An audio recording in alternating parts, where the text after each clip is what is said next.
Bonjour, c'est Biba Pedron, Business et Mindset Coach et j'aide les solo-entrepreneurs à doubler ou tripler leur chiffre d'affaires en 90 jours en développant leur visibilité pour attirer plus de clients sans vendre. L'une des raisons pour lesquelles certaines personnes viennent me voir, c'est de me dire voilà, j'aimerais bien effectivement lancer mon business et pour le moment j'ai toujours un job donc je ne peux pas me permettre de lâcher mon job et de plus avoir de salaire. Et comment je fais pour gérer en parallèle mon job et mon business. J'ai bien entendu votre histoire, j'ai bien lu effectivement ou vu dans votre livre ou entendu que vous aviez quitté votre job un vendredi soir et commencé le business le lundi matin, mais j'ai peur de faire ça, je n'ose pas, donc comment je fais pour faire la transition? Alors déjà, avant toute chose, je ne conseille pas à qui que ce soit nécessairement de quitter son job un soir pour lancer son business le lendemain matin. Je l'ai fait, c'était une autre économie, c'était autre chose. Alors bien sûr, c'est une question de caractère, bien, mais il y a aussi une autre économie.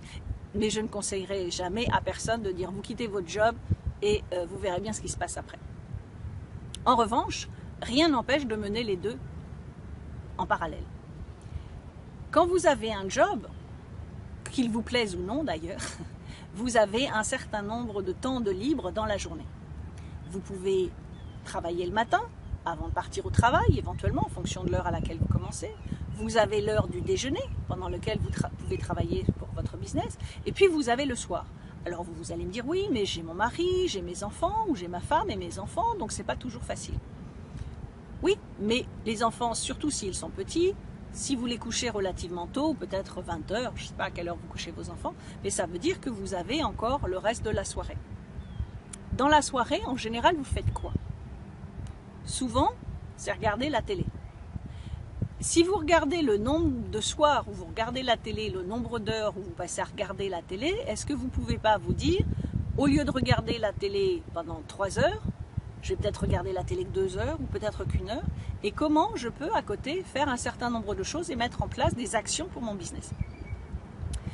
Donc par exemple, le soir, vous pouvez très bien travailler sur votre contenu, sur vos offres, sur ce que vous allez mettre sur votre site internet, qu'est-ce que vous allez mettre comme contenu sur la page d'accueil, qu'est-ce que vous allez mettre, comment vous allez raconter votre histoire et mettre sur la page à propos, quel type de service vous avez envie de lancer, comment vous voulez les organiser, même si ce n'est pas encore super clair dans votre tête, mais mettez-le sur le papier pour dire voilà ce que j'aimerais faire, parce que mon business, je voudrais faire telle et telle activité pour X ou Y raison, donc vous indiquez vos raisons et donc votre histoire et votre parcours, parce que probablement que c'est votre parcours qui vous a amené à prendre la décision de dire je veux faire telle chose.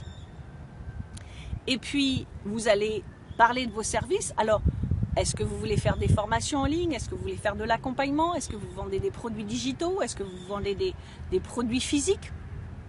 Peu importe ce que vous souhaitez faire, vous allez mettre ça sur le papier. Une fois que ça va être sur le papier, ça va être plus simple pour vous de dire voilà comment je vais organiser les choses. Et puis, une fois que vous allez le mettre sur le papier, ça va vous permettre d'être aussi beaucoup plus précis ou précise sur ce que vous voulez proposer. Et donc, de ce fait-là, de pouvoir en parler plus facilement quand vous rencontrez des gens. D'en parler beaucoup plus facilement quand vous êtes sur les réseaux sociaux.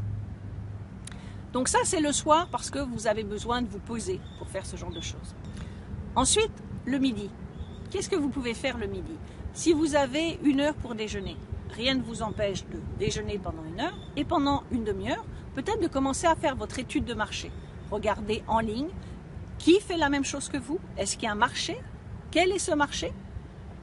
Où est-ce que vous allez trouver les personnes qui vont acheter votre produit? Donc ça va être sur Internet, sur Google, ça va être via les réseaux sociaux, via les groupes. Et donc vous allez faire votre étude. Le soir, vous êtes plus au calme, vous faites des choses plus concrètes.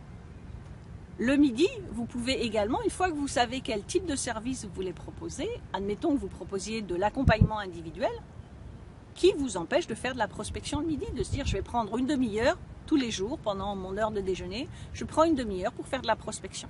Alors vous pouvez faire de la prospection téléphonique en fonction de ce que vous vendez, vous pouvez faire de la prospection via les réseaux sociaux, contacter des gens, trouver une fois que vous savez qui est votre cible, vous allez contacter ces gens-là, vous allez aller dans les groupes, vous allez communiquer avec les groupes, que ce soit LinkedIn, que ce soit Facebook.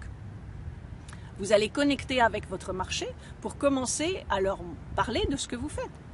Attention, je n'ai pas dit que vous allez commencer à leur vendre.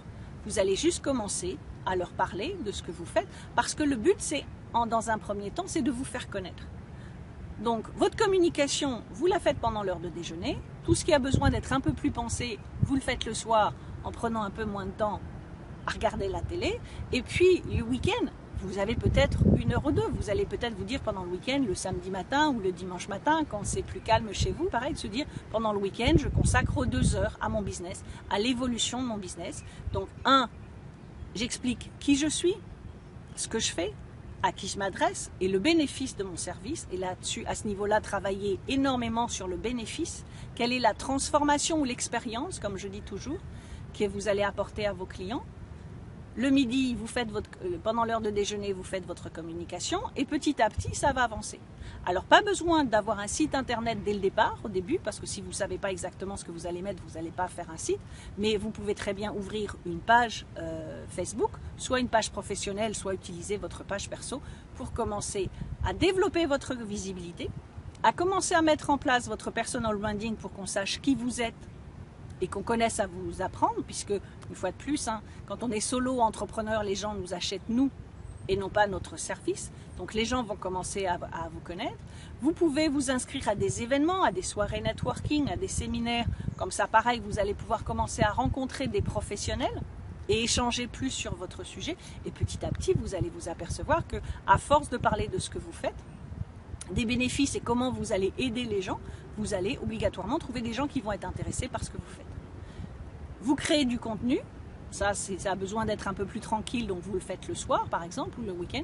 Vous créez du contenu et petit à petit vous délivrez votre contenu, même si c'est que des vidéos sur votre page Facebook ou sur Instagram. Et petit à petit vous allez vous apercevoir que ça va avancer doucement. Et puis à un moment donné vous allez commencer à vendre. Et là, c'est vous qui allez décider, à partir du moment où vous vendez, est-ce que vous vendez suffisamment? Est-ce qu'à un moment donné, vous n'allez pas vous dire peut-être que j'ai décidé de travailler qu'à mi-temps, comme ça me laisse la moitié de mon temps pour m'occuper de mon business? Comme j'ai une cliente qui vient effectivement de prendre son travail à mi-temps, en disant voilà, je travaille 3 jours par semaine, mais le reste, je le consacre pour mon business. Et petit à petit, vous avancez. Donc, ce qui veut dire que vous ne perdez pas votre salaire du jour au lendemain. C'est-à-dire quand vous commencez à gagner suffisamment pour se dire, OK, je peux lâcher mon boulot à mi-temps parce que là, je vois non seulement que je commence à avoir des clients, mais si j'avais plus de temps, j'aurais encore plus de clients, donc j'aurais plus d'argent. Et puis, petit à petit, vous allez vous rendre compte qu'à un moment donné, la balance va arriver et peut-être que rapidement, vous allez gagner beaucoup plus avec votre business qu'avec votre job et vous allez pouvoir automatiser votre business et gagner plus et encore plus.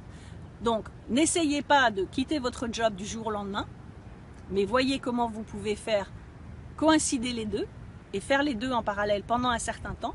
Donnez-vous une date probablement, parce que si vous dites je vais le faire comme ça et peut-être que dans 3 ans, 5 ans, ce sera toujours la même chose, mais dites-vous voilà, je me donne 6 mois ou je me donne 1 an pour préparer les choses et qu'à un moment donné, je puisse effectivement lâcher mon job. Donc, si vous êtes dans ce cas d'avoir un job et de vouloir lancer votre business, allez-y doucement, mais allez-y sûrement. N'hésitez pas à partager si vous pensez que ce sujet peut intéresser d'autres personnes que vous connaissez qui aimeraient passer de job à entrepreneur. Et puis, posez-moi votre question ou mettez-moi vos commentaires ci-dessous et j'aurai un plaisir de vous répondre et de vous voir dans la prochaine vidéo. Merci, au revoir.